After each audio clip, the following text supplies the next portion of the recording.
So let's get into the 2017 predictions. It's important that we as an L&D, as L&D professionals, really continue to focus on some of these trends as to where they're going. What's important is not that we jump on them. It's important that we pay attention to them because we need to really assess each individually whether or not our organization is ready for these, if we need these as part of our strategic initiatives, or if they're going to better support the organization. So first, let's talk a little bit about the need that the business has around ensuring that we are driving business results. Before awarding L&D, any L&D initiatives, more of the C-suite is really demanding that we can provide them with what are we going to drive from the business standpoint. So to be able to determine really what is the business case for what L&D does. So it looks like this long overdue trend of the L&D being expected to be able to drive business value, to be able to do it in a measured way, and to really speak the language of business. So looking at the metrics and measurement that will truly drive what it is and participate in overall how the business views L&D, so that we can really come at them with some defensible metrics around as we start to have our initiative. So we can go back at the end of an initiative to let the business know the success that has been had by including L&D as part of the strategic initiative.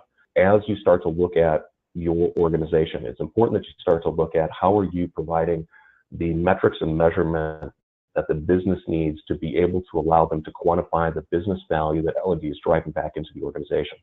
The more you can do that, the more L&D will be seen as a true strategic partner.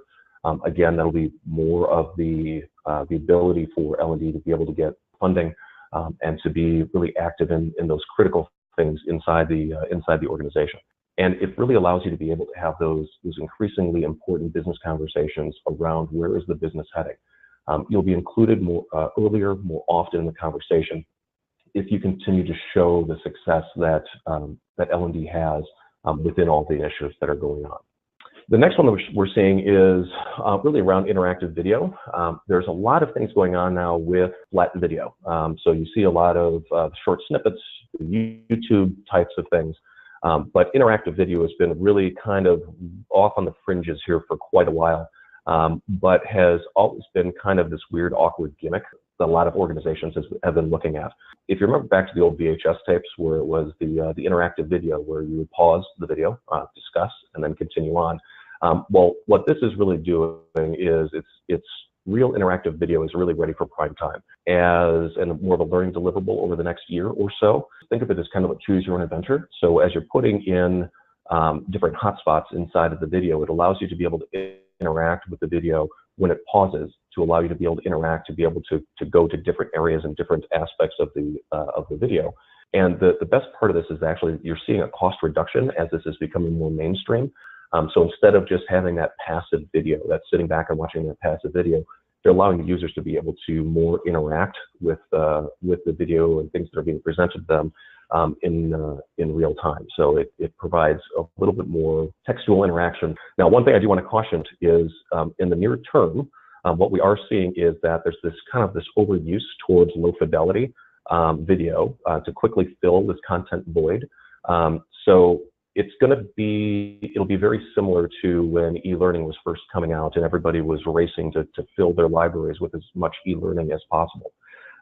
It's going to have to be addressed in subsequent years with all that low fidelity video that's being put into place.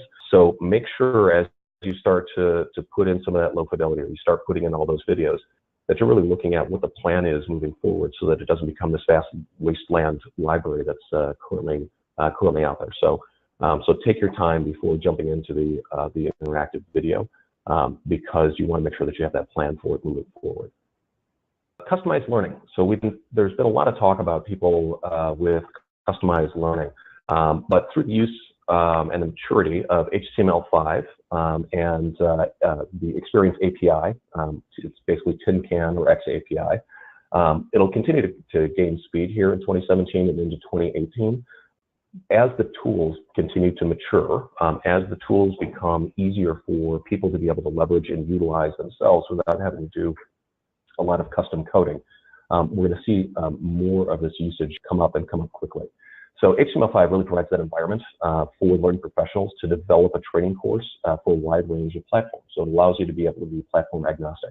The Experience API, or the xAPI, really is creating that standard for the capture, analysis, and customization of the learner's experience, really within those environments. So the combination of HTML5 and the xAPI technology is really the technology that's behind a lot of the custom mobile apps, games, instructional videos, social media, and really advanced simulation learning environments. We're going to talk a little bit more about the rise of adaptive learning here in a little bit, but the xAPI itself really allows for the learning paths to be customizable to each specific learner's needs, and allows the learner to be able to work at their own speed. So it allows them to not only interact with the content, but the content itself will be able to more easily understand where somebody needs a little bit more help, needs a little bit more time, or can skip ahead. So those things are going to be need to be part of really your overall design as you start to look at the creation of content for your end users. There's a moving trend over the curation of content because there has been a dramatic shift. Back in the day, it was called knowledge management, and knowledge was critical for people to be able to say that they have a piece of knowledge that made them valuable. Now we've kind of shifted, we've done a complete 180. Everybody now is sharing every piece and every detail of everything that they know, to the point where the amount of content created every single day in 2016 was enough to fill 250,000 libraries of Congress. So just think about the massive amount of content that's being generated on a daily basis. Our job is really to be able to look at and to sift through all of that content to really identify what is best for the learners, what is best for and most relevant, and how to get that to bubble up to the top. Because some of the content is great. Some of the content is mediocre, and most of it is typically bad or useless. So it's how do we find those nuggets? How do we find those really good things, and being able to identify those and make them rise to the top. So really, it's going to be more about, instead of recreating the wheel each time or getting in there and recreating content each time, it's our job to be able to find and identify the best of what already exists and piece it together in a way that addresses the performance issues that each learner is having, and then make it available for users in a format that helps them be able to consume that information when and where they want to consume it. This doesn't mean that L&D will not continue to create content. That's far from it. We will always be in the content creation space. It's just going to be less. But the underlying construct is going to be a radical shift from where we are now. The fear that instructional designers are becoming more like librarians than authors is really, I think, a bit overblown as we start to look at where things are going. But there is a growing component of the role that's going to include curation of the existing content that's out there. Again, to ensure that we are allowing the best content to be available to the users. So adaptive learning, there's a lot of different things out there around adaptive learning, and there are some interesting things that are going on around AI. So a lot of AI is really starting to become more prevalent. The way that I look at adaptive learning is that it's a program that truly is personalized. The interaction that a learner has is an intimate interaction. So it's customized to each individual learner, and it has long been kind of the holy grail for L&D.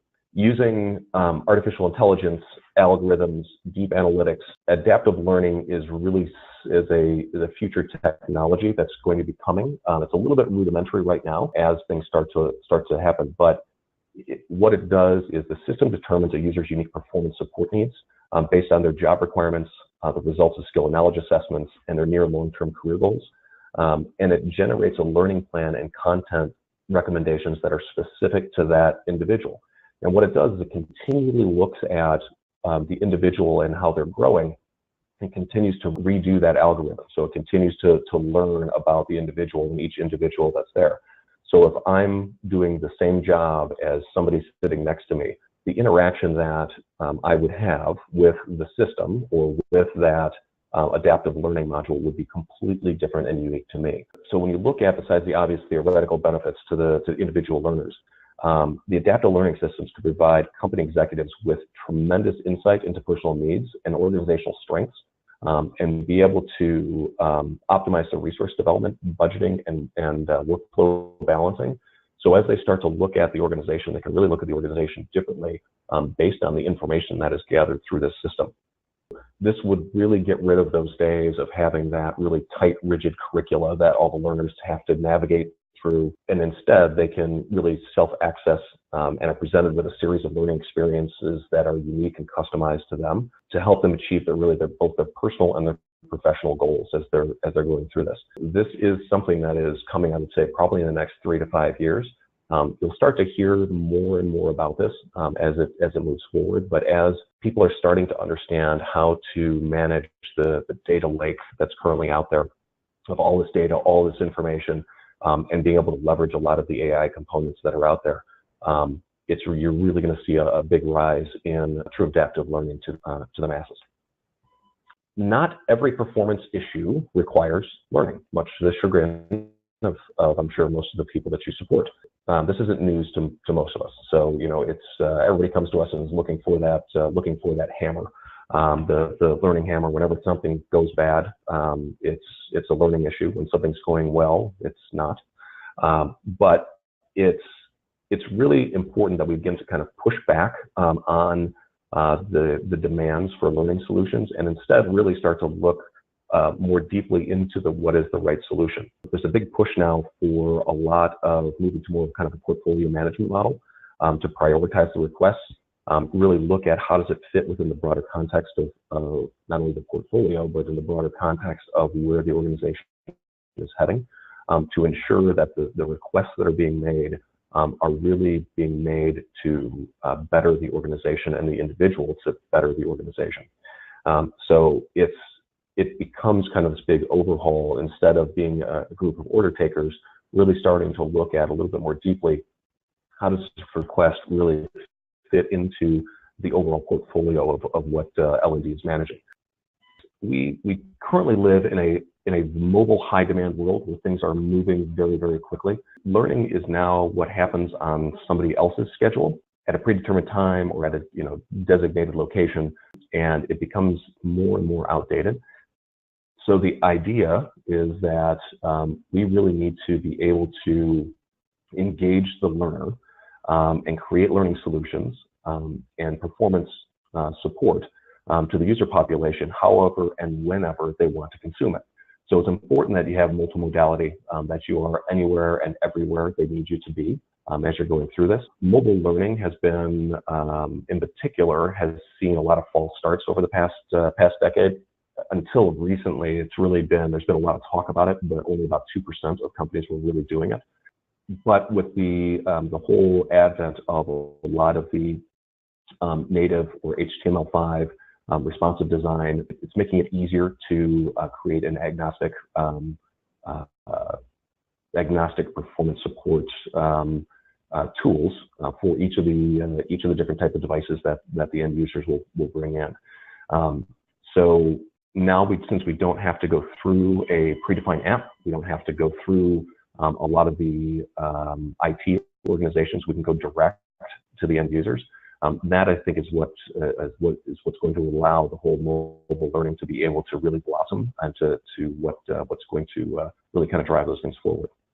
We do see a lot, since it is the kind of bring your own device aspect now, that we're going to see a bigger push into the mobile space.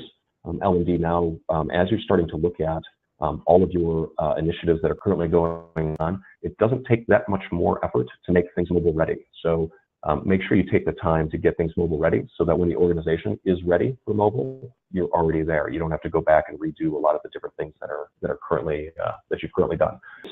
It's important that we start to focus really on fewer learning interventions and really how to do them better, be more impactful with the end user.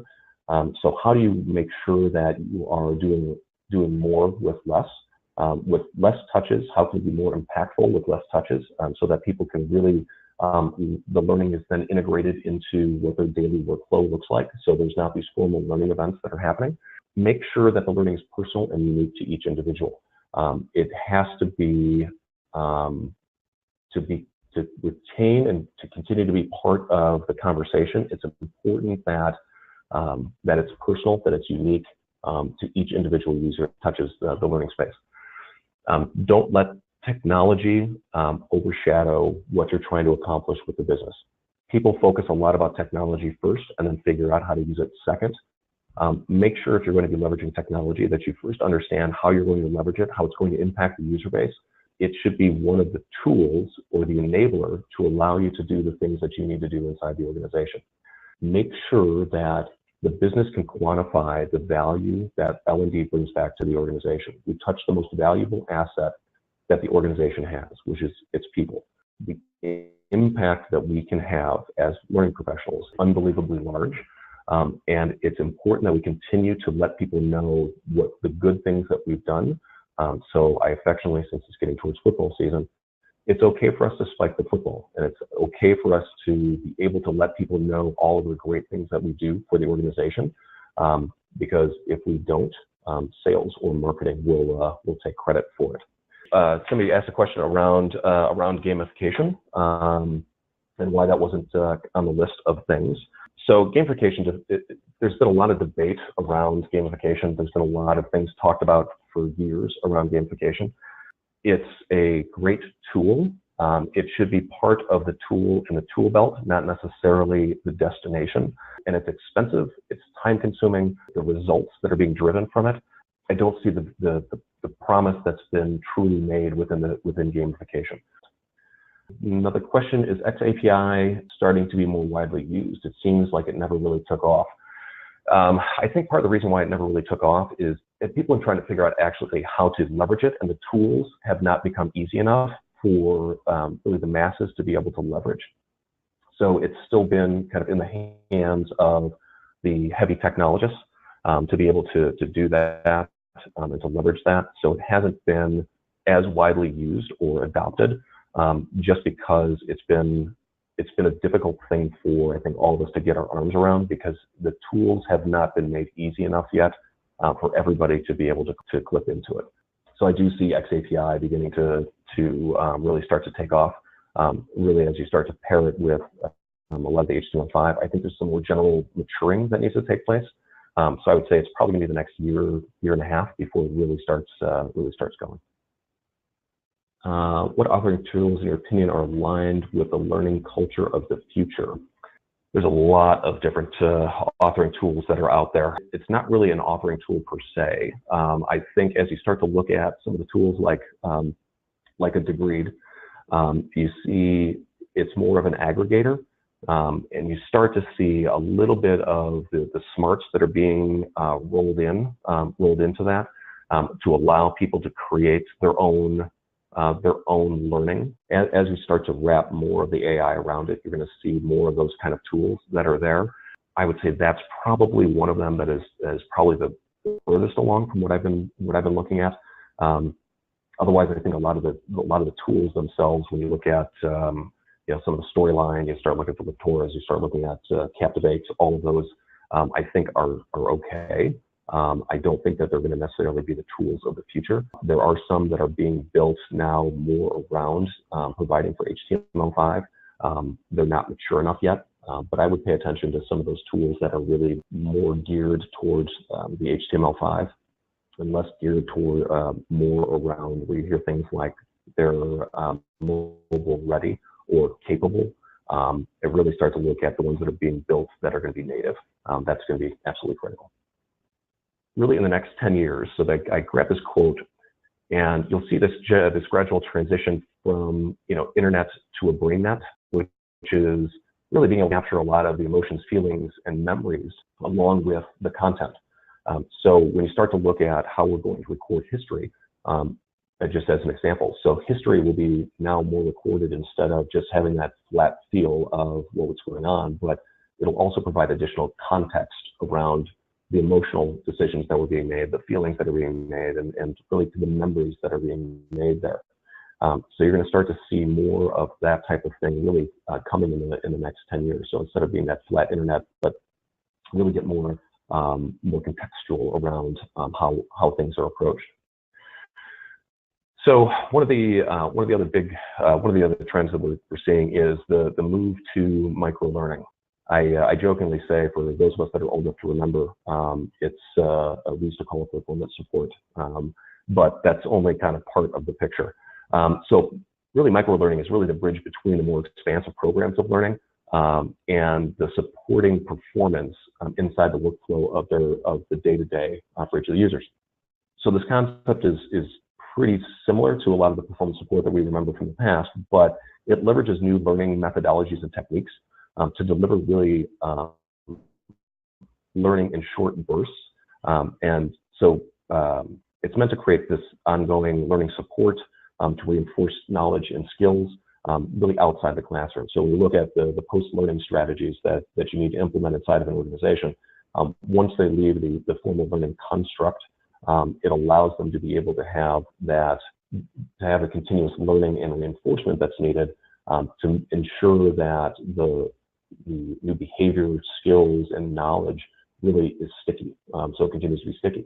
As well as when you look at a lot of the informal or things that happen on the job, this also will act as a reinforcement mechanism for those common activities or those common events that they're going to have, experiences that they'll have on the job. Designing these learning opportunities can be more readily consumed within the normal workday. So instead of making time for learning, it just becomes part of their day as they're going through these things. And it will really accelerate the transfer of knowledge and ensure that support is available at that point of need. Because when people learn best, it's at the point of need. So it's at the point of time that they need to know that information is when they're best and most open to learning it. The content needs to be short, sharp, memorable, and it's typically 3 to 5 minutes. And these can really be done through videos, quick quizzes, short scenarios, to really get people interacting with the content quickly and get them back on job and doing it. There's been a general movement away from performance support systems over the years, and it was replaced by search engines for libraries of content. So there's just these libraries of content that people search through, but there now are more how-to guides and less focused on reinforcements or providing targeted learning. So it really does the reinforcement of formal learning. It reduces time away from the job. It provides faster focused learning, giving them only what they need when they need it. And it provides assistance at the point of time that it's needed. So as an example, one of the things that we worked on with one of our clients is when you think about when you train a new manager, as an example. So you train a new manager on all of the things that they're ever going to need to know about managing people. And typically that's all kind of either done over a period of time, but if you don't use it, you're not going to remember it. So when you think about like progressive discipline, or if somebody is going out on medical leave, what are those key things that they need to know in a quick 3 to 5 minute snapshot that allow them to understand what is their responsibility, what's the responsibility of the business, what's the responsibility of the individual that's going out, and who do they need to engage, and what do they need to know. So it's just those types of things where you can make it very quick, and be able to move forward very quickly will really help them in the long term. So AR versus VR, so augmented reality versus virtual reality. There has been a ton of talk about this. So first, let's talk a little bit about virtual reality. So virtual reality is becoming more prevalent, but really more prevalent in the gaming space right now. There has been some things that have been done inside the business sector around these things, but it's really had great applications for health. So working with PTSD, Alzheimer's, a lot of those types of things, military, police, first responders. But I really don't think it's ever going to become mainstream within the business world, and I'll explain here a little bit more.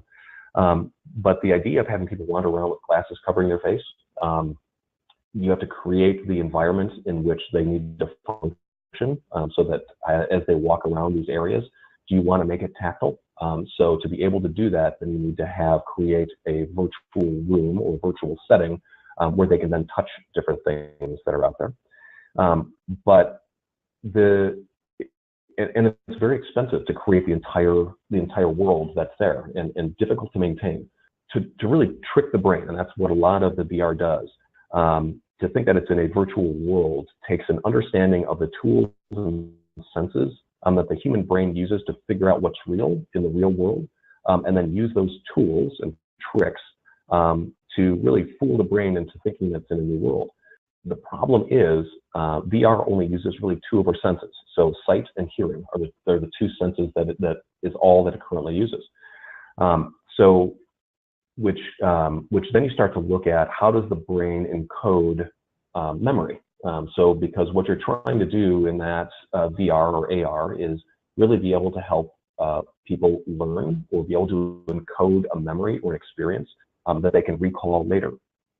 There's been a study, there's been a couple of different studies, but the one study that I'm going to share with you is out of the University of California, and they wanted to better understand how VR affects the brain differently than in the real world, specifically restoring being able to navigate and memory as a whole. So there's in your brain, there's this GPS part of your brain that creates mental maps of your environment.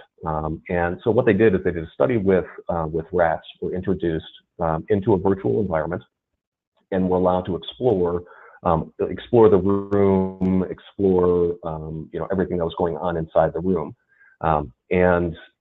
What they did is they also had sensors in their brain and really hooked up recording signals from their hippocampus, which is known to be involved in learning and memory. So they wanted to see if that was activated as they were going through this study. They then let the rats explore the real room that was exactly identical to the one that they did in the virtual reality. The results of the tests were actually pretty surprising when you look at it. So the rats in their hippocampus neurons reacted completely differently in the virtual reality room. What it was doing is it was acting kind of like a mental pedometer.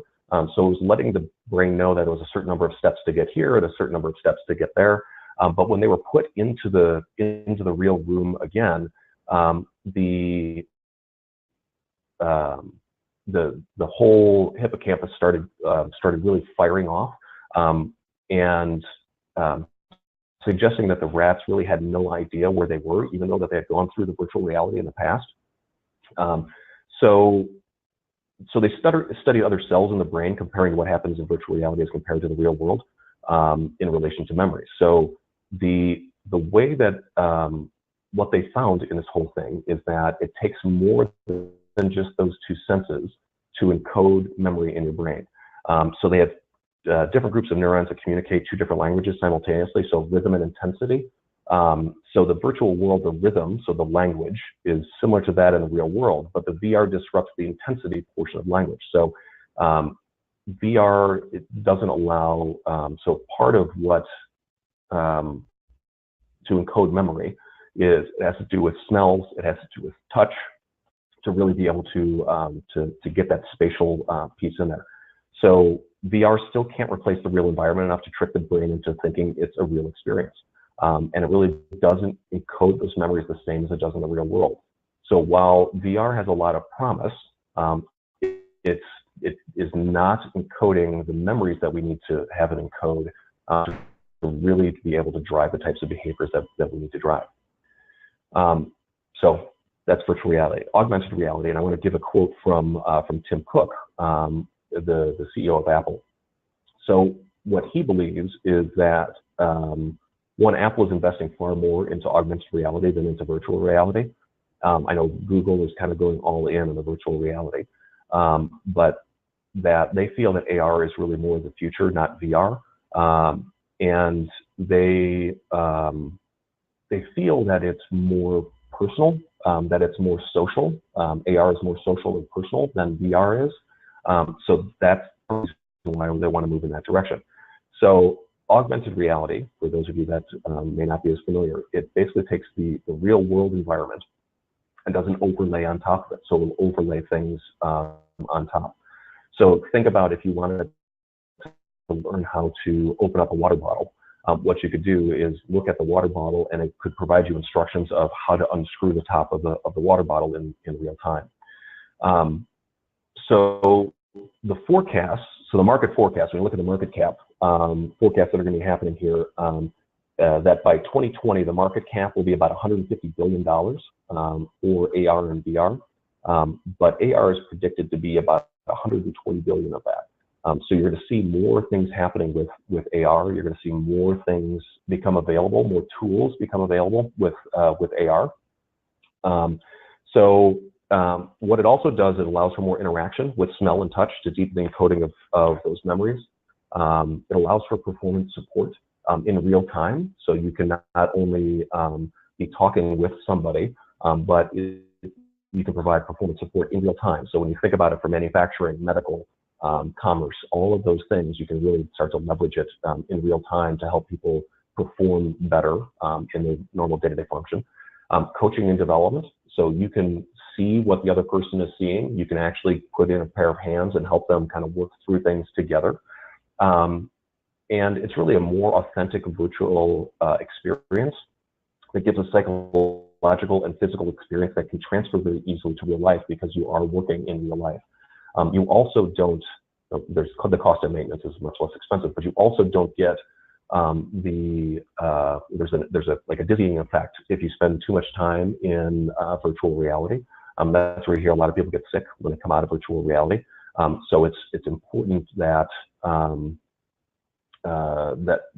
you take that into consideration. So while the augmented reality technology right now is a little bit crude and it's still in its infancy, there's some really neat things that are being done. But I see it really evolving very quickly and being adopted because really those key drivers that I spoke about. So if you're going to hedge your bet between the two, I would really start to look at the augmented reality. The applications, the benefits, I think far outweigh the virtual reality moving forward from a business standpoint. The digital water cooler. So the digital water cooler, this is really around more of the social learning. The whole social learning aspect, there's in 2016, there was a maturity benchmarking report that came out that showed 98% of organizations want to support sharing and surface of good practices across the business. With the use of in-house social networks increasing by about 55%. And it's really one of the fastest growing tools for enterprise learning that's currently out there. It's clear that there's a very large appetite for social learning, and with the new social tools that are available to support the organic transfer of knowledge and skills, the demand for the collaborative learning platforms to increase further into 2018 and beyond. So you're going to see this very large tilt over into the whole social learning piece. That being said, there's still a lot of confusion over the difference between professional knowledge sharing and professional social media sharing. The view is that the tool should encourage really an easy and open collaboration as it becomes a normalized part of their everyday workflow. That's when it's going to most likely be used and become deeply embedded in the fabric of the organization. So the focus on social sharing aspects may be unnecessarily competing with existing social media platforms outside the organization. So you have to really delineate between those two things. So that it's not a social media platform, it is really it's a professional social platform. And you have to really be clear about what you want from the enterprise social learning platform. Most employees will prefer to keep their personal social profiles separate from work.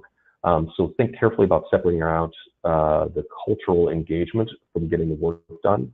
There needs to be really a powerful reason for people to go back to it, so to create that stickiness. There's been a lot of people that have rolled it out. They became very popular, and then they faded off very quickly. So you have to create a reason why that users are going to commit to using it on a daily basis, and use it as a positive influence, see it as a positive influence on their ability to get their work done. And to ensure that you have, to do this, make sure that as you're putting it out there that you identify the right influencers within your organization to support the development and initial growth of the network. Once it gains a life of its own, you'll really be able to see the impact that it has on the organization. Once it starts to become organic, once it really starts to take effect, it'll really start moving forward pretty quickly. Analyzing talent management. So our friends over in HR are finally getting the message that they also need to start to look at their data analytics. You know, the old joke was always that you know, HR likes to measure everything, just not themselves. But really, so the conference board ranks human capital as the #1 challenge facing global CEOs. Now, they said it's a challenge, so that's the critical part. Now, the strategic initiative, it's just a flat-out challenge for them. As a result of being a tough challenge for such a long period of time, that it's clear that the CEOs and the board members fully understand the value of human capital, but they also have learned to expect a higher rate of strategic change than most HR functions have been able to deliver. So while talent management is seen really as an urgent priority, knowledge about the workforce is typically limited to isolated metrics, so such as time to fill for vacancies, performance reviews, things like that. So it's simply because of the way talent management has evolved into multiple silos. So when it's important that you start to look at and being more mindful, instead of it being those gut reactions, more mindful about how and why you're selecting and doing certain things. So, so when you look at, so to do this, we really need to begin to shift the focus on key functions within HR, like recruiting, leadership development, retention, really, and learning is part of it. Really must move dramatically to increase their measurable impact for the business results. There was a recent study by the American Institute of CPAs that revealed that only about 12% of CEOs are confident with their HR metrics. So why is analytics in talent management important? So when everything in HR is digital, prioritized and managed with data, HR can show where and how much it directly impacts the strategic business goals. So there was a study from Harvard Business Review found that advanced user firms or advanced firms that most effectively manage their workforce using analytics improved their firm's profits by as much as 65%.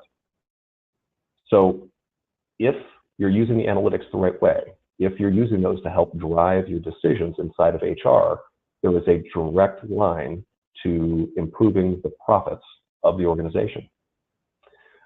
You can also use them to increase productivity. So they can utilize, HR can utilize the analytics to identify factors that directly increase productivity in each different type of job family. So what are the motivators? What are the development approaches? What are the rewards and the management actions that are most valuable? And it will allow you to get better hires as you start to look at really being able to quantify what the dollar impact is of any increase in productivity. Because then you can identify very specifically what are the skills, attributes, and behaviors that are most impactful inside the organization. Then you can start to look for those folks inside of the workforce. It will allow HR to be able to better influence managers. So one of the most difficult problems in a traditional talent management is how to get managers to follow HR's advice and protocols. So quantifying the impact based on metrics, so based on dollars and business metrics, would instantly get most hiring managers to vote more effort to recruiting and get them more engaged in the recruiting process, get them more engaged in the active management of people, and allow you to be able to look at which initiatives are actually truly driving value to the organization and which ones are not, so that you can be really more focused on those HR initiatives that are really driving the right behaviors into the organization. I'm going to touch on this quickly because there's a couple more things here and I know we're running short on time. So performance, not training, is the new normal. So this is really around when you start to look at performance as a whole, it's really shifting away from just doing training, but really focusing more on how to be a true business partner. So doing more performance interventions and working with the organization to help them understand what is the root cause and doing root cause analysis to identify what is the best performance intervention possible for the organization. We're seeing a lot of movement inside of organizations, inside of learning organizations, to start to shift more to performance consulting with the organization, really working on more identifying what the solutions are, identifying what the business impact is, and being able to help craft the solutions, because not all of them, and what they're finding very quickly is not all of them are going to be training related. They can be HR related, they could be IT related, they could be management related, process related, but that takes also a level of business acumen that the learning and development teams need to gain so that they can gain credibility, have a better understanding of how the business operates, so that they're, as they're consulting with the internal teams, they have a broader toolkit and a broader frame of reference for the teams that they're trying to support. So we're seeing a lot more organizations move towards performance consulting and really starting to outsource more of their traditional training function itself, to spend more time really with the business and interacting with the organization. Some of the ethics. So training versus neuroscience. So I'm going to kind of talk through this here a little bit. So when you talk about training as a whole, so it's an organized activity aimed at imparting information and instructions to improve the recipient's performance or help him or her gain a required level of skill or knowledge. Neuroscience, a lot of people are paying attention to a lot of neuroscience. So it's deals with the anatomy, the psychology, the biochemistry, or the molecular biology of nerves and nervous tissue, and especially the relation to behavior and learning. Paying attention to what's going on in neuroscience and really watching what's happening there is going to be critical as you start to move forward over the next few years. Can traumatic memories be erased? So there's a study, or there's been, it's not really a study, there's an active study going on at UCLA where what they wanted to be able to do is identify how memories are made and be able to reach into the brain and suppress memory or remove memory or replace memory.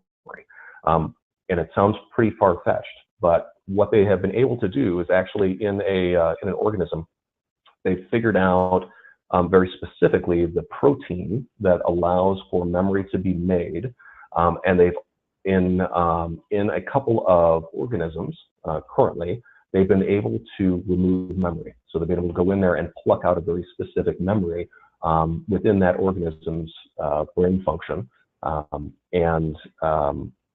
it's the idea of from an ethical standpoint, you look at saying,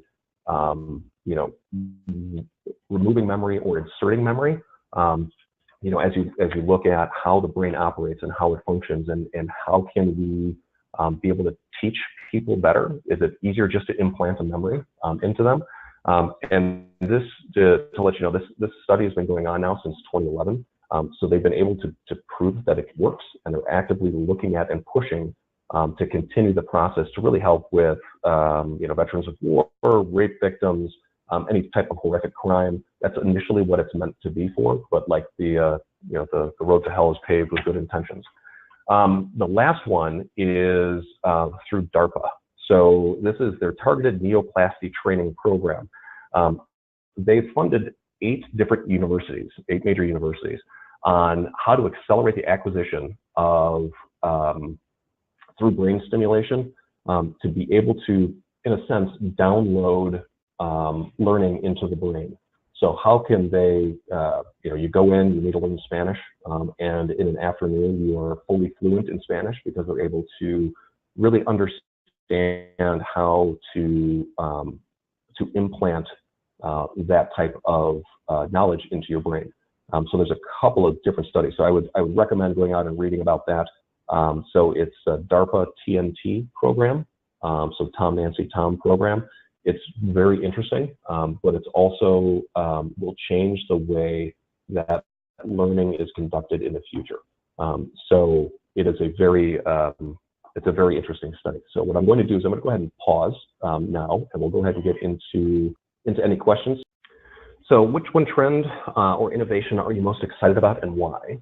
I would really have to say one of the big trends I'm probably most excited about is really around the metrics and measurement, because for a long time it's going to allow us to be able to really prove the value that we provide, and really lends credibility to us as a profession, to really get people to start to look at us as one of the true levers within the business to truly affect change and truly drive business initiatives. So that metrics and measurement piece is probably the most exciting thing for me. So do you think technology can really take over or the role of trainers? I would say yes and no. I think there's always going to be a place for trainers. There's always going to be a place for really the classroom as a whole. You know, for a long time, there's been a lot of talk about how the classroom is dead. You know, people have been dancing on the grave of the classroom for a long time. I think the classroom needs to be leveraged differently. It's a place where people go to prove out their learning, or to really interact through simulation, through cases, and really a place to interact with peers. And so the role is not necessarily going to be trainer, but more facilitator, to be able to help facilitate the learning and facilitate ingraining the things that are going on inside the classroom. Technology can only get you so far, because it can't answer all of the questions that somebody is going to have. So will it ever really take over the role or replace the role? I don't think so. I think it'll augment the role more than anything else.